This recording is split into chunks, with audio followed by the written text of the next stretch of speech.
Hey guys, welcome to another video. After a scroll through the comments on my previous tutorials, I found a lot of people enjoying the simple starter houses, which I really appreciate. Thank you. That said, something I also found are people who enjoyed the content but wanted a little more advanced building to sink their teeth into. I decided because of this, I would go a little bigger. However, I didn't want to go super crazy and alienate the viewers who might be a little newer to Minecraft, so please keep me in the loop in regards to what you think. I value comments far more than views or likes, so don't hesitate to leave one. Before I get too far ahead of myself in the spirit of giving credit, I'll mention that the design featured in this video is heavily influenced by a design by another builder named Rizzial, whose channel will be linked below. Anyways, back to the video. I did a little research as to what the typical Minecraft starter house looks like, and I was shocked. Some of these images you find look super complicated. Like, look at this, and these. Don't get me wrong, they look great, but I thought the goal of a Minecraft starter house was to be quick and easy. To be fair, the build I have for you today might be a bit ambitious if you're looking for something you can have done by the first night in your survival world, but it's definitely far more simple than the others. So if you're looking for a solid Minecraft starter house that's not too small, not too complicated, but also looks quite nice, then stick around. You don't want to miss this. Part 1. The parts list. If you were paying attention to my channel's community tab, you would have already seen the post I made of the parts list, and you have already prepared what I'm about to list. However, if not, the supplies you'll need are 2 stacks plus 24 cobblestone, that's 152 in total, a stack plus 28 dark oak logs, that's 92 in total, 32 spruce logs, as well as 6 glass, 4 iron ingots, and 8 torches. These are just the raw building materials, so you're going to have to make your own crafting table. With all that said, let's get started. Part 2. The build. Let's lay the foundation first. Start by digging the main floor out, 7 blocks wide and 6 blocks deep. Note that the 7 block long sides will be the front and back, while the 6 block long sides are the left and right sides of the house. With that done, dig out these extra 4 blocks in the front with this little upside down T shape. Let's move to the right side and dig an extra 4 blocks from the second block in the edge here. From this little trench, dig 2 blocks out towards the front from the outer 3 blocks as shown here. And then do the same on the back, this time going 5 blocks back. On the rightmost side, dig out an extra 6 blocks excluding the corners. Here's a little template I put together that you can pause the video for to make sure you've got the shape right. Once you've got the hole set up, fill it all with cobblestone. If you followed everything correctly, you should be left with 75 cobblestone. That's a stack plus 11. Next, pull out 42 of your dark oak logs. It's time to build a frame. Start at the edges of the little upside down T shape we dug earlier and build 2 pillars, each one 5 blocks tall. Build 4 more pillars, each 4 blocks tall, touching the corners of the big main floor space. Put a couple logs in the corners of this soon-to-be patio space. Finally, finish off the frame by placing 2 rows of 7 logs each, coming inward from the 5 block tall towers we built first. With the frame done, you should have 50 dark oak logs left. Convert all of those into dark oak planks. This next part is going to be a little tedious, so try to keep up. Take 2 of the dark oak planks and make 4 sticks. Use those 4 sticks and another 2 planks to make a dark oak fence gate. Take 4 more of the dark oak planks and make 8 sticks. Use those and another 16 planks to make 12 dark oak fences. Place them around the back, right, and front edge of this patio area. Feel free to store away the extra fence. It will not be needed. Use 6 more of your dark oak wood planks and craft some doors. Place one of them in the front in the middle block on our little T shape facing outward. Place the other one on this block here, bridging the gap between our main house floor and the patio area. That extra door will not be used, so feel free to set it aside with that dark oak fence from earlier. Alright, time to build the walls. Let's start with the front wall. Start by building up to the edges of those 4 block tall pillars. From there, break the top center block, leaving 1 block above the door, and finish off the wall by adding this arch shape, which should leave a 2 block tall, 1 block wide hole. The finished wall should look like this. Let's move over to the left wall. Start by placing a layer across the bottom, building 2 blocks up the right side. Skip 2 blocks from there to the left, and place the rest of those 2 layers. This should result in a 2 block tall and 2 block wide space in the wall. Finally, add 1 more layer to cover the top of the wall, which should be equal in height to the log pillars surrounding it. For the back wall, similar idea. Start with a layer across the bottom, but this time build 2 blocks up on the left side. Give a 3-block gap this time around before you fill up the rest of the middle layers, which should result in a 2-block tall, 3-block wide space in the wall. Finally, cap it all off with the top layer. On the right side wall, let's fill in those top 2 layers right away.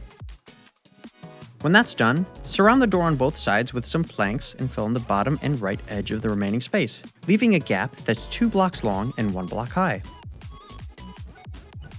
Moving forward in this tutorial might be a little tricky when it comes to the higher half of the build, so if possible, I would advise potentially having some extra blocks and/or scaffolding on hand to more easily access the upper areas of the build while you work. With that taken care of, let's hop onto the build and finish off the left and right side walls. Use your dark oak planks and build up a 3-block tall triangular shape, 6 blocks for the base, 4 in the middle, and 2 up top. Build this in the center of the wall, leaving the tops of the log pillars exposed. We're going to take care of the interior ceiling, as it will make the process of building the roof significantly easier. Take 3 of your remaining dark oak planks and craft some slabs, and use 36 of the planks and craft 24 dark oak stairs. Take those dark oak stairs and head to the roof again. These next block placements are a little tricky, so proceed with care. Starting at the back of the base of the triangle we built on top of the side walls, place 2 stairs upside down, facing forward, in between the log frame and the side walls. Repeat this process in the corresponding spaces in the front wall too. Then, fill in the 3 spaces in between the logs in the same fashion on the back. Next, move up a level of those side wall triangles and repeat the process all the way across the back side only. Turning to the front, we're going to build the stairs inward from each side and turn them towards each other as we move closer to the front. Place 2 of your slabs in the little space in the front between the stairs. Finally, cap off the ceiling by connecting the tops of those walls with a 2-block wide, 7-block long dark oak plank beam. Store the remainder of your dark oak wood supplies. We're done with them. Let's get ready to cover our roof. Start by taking all of the spruce logs you have and turning them into 2 stacks of spruce planks. Use 12 of them to make 24 slabs, and then use 108 of them to make 72 stairs, a stack plus 8. You should have 8 spruce plank blocks left over. With all of those materials ready, let's head back up to the roof. First, take 5 of those 8 plank blocks and place them in a line in the center, ending with a 2-block overhang out from the front wall.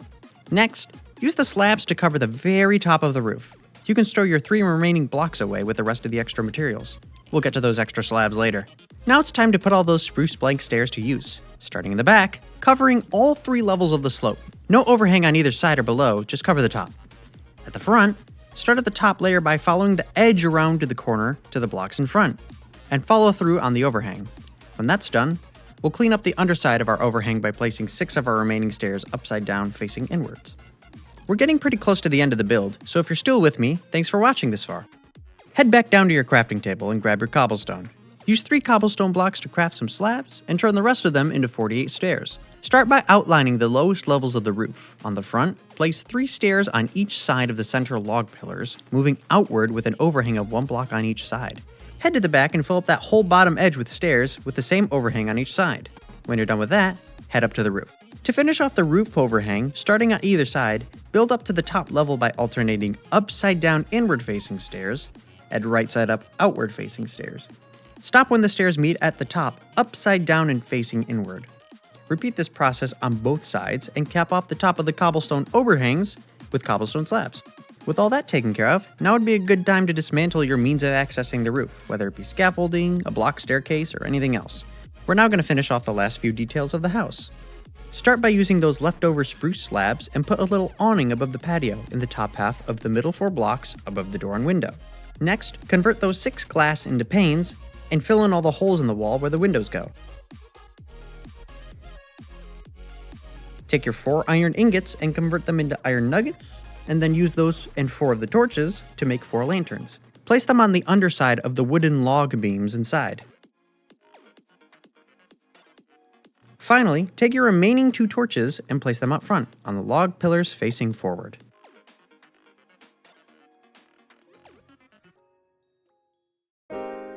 Part 3. Conclusion. It's probably on the generic side when it comes to looks, but that's okay.